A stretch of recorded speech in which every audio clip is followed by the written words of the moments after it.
Hello everyone, this is lesson 2 from chapter 7, the water cycle. What are clouds? Is it cloudy today? A cloud is a collection of tiny water drops or ice crystals, and you can find them in the air. There are many different kinds of clouds. Precipitation falls from clouds. However, not all clouds bring precipitation. Each means a different type of weather may be coming.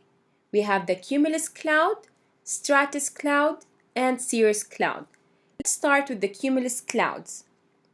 Cumulus clouds are white, puffy clouds with flat bottoms, as you can see in the picture. You usually see them during fair weather. If they become dark, they might bring thunderstorms. Cumulus is a Latin word. It means pile or heap. Our second kind of cloud is the cirrus clouds. Cirrus clouds, they are thin, wispy white clouds that form high above the ground. They are usually seen during the fair weather. If you see these clouds, precipitation might fall in a day or so.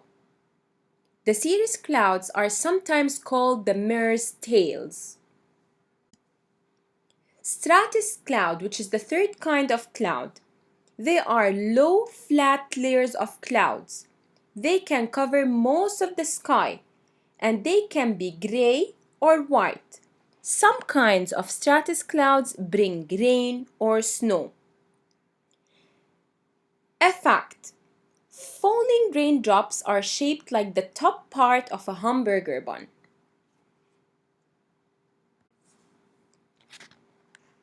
How do clouds form? If you ever walked in fog, you know that fog feels moist. Fog is a stratus cloud that forms near the ground. Like other clouds, fog is made of tiny drops of water. Evaporation. The water in fog and other clouds, they come from water on Earth's surface. The water for clouds even comes from the small rain puddles. When the sun shines, the water seems to disappear, but it does not. It evaporates, or it changes into gas. The changing of liquid to a gas is called evaporation. The water that is in the gas is called the water vapor. We cannot see the water vapor, but it is in the air around us.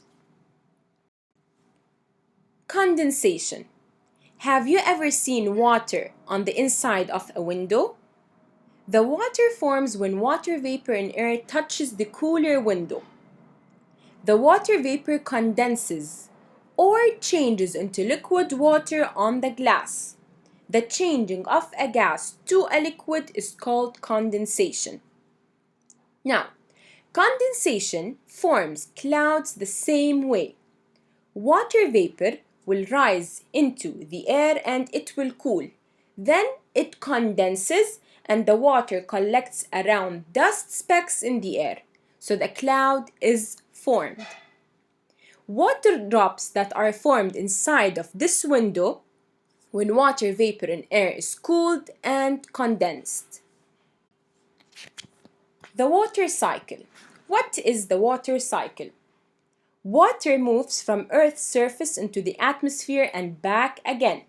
If it didn't, then the Earth's surface would not soon run out of water. During the water cycle, the water moves between the Earth's surface and the atmosphere. There would be no water cycle without the sun. Why? Because the sun's energy heats the water and it causes it to evaporate. The water vapor will condense and forms clouds. Again, condense when it changes into liquid again.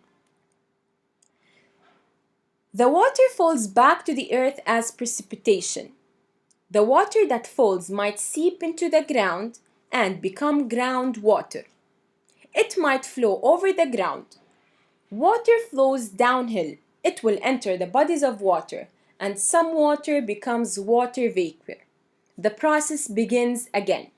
as you can see in the picture over here. Let's start with the water vapor.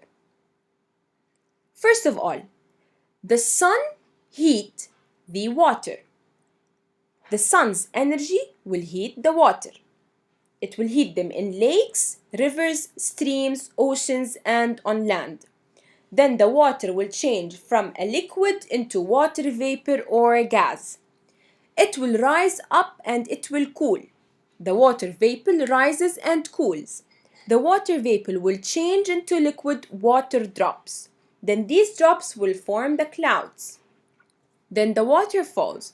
When enough water has condensed in clouds, the water falls to earth as precipitation.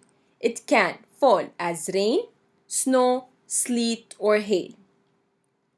Then the water flows. Some precipitation flows over Earth's surface. It flows downhill into lakes, rivers, and ocean. Precipitation can also soak into the ground, and the groundwater flows underground through rock. Thank you.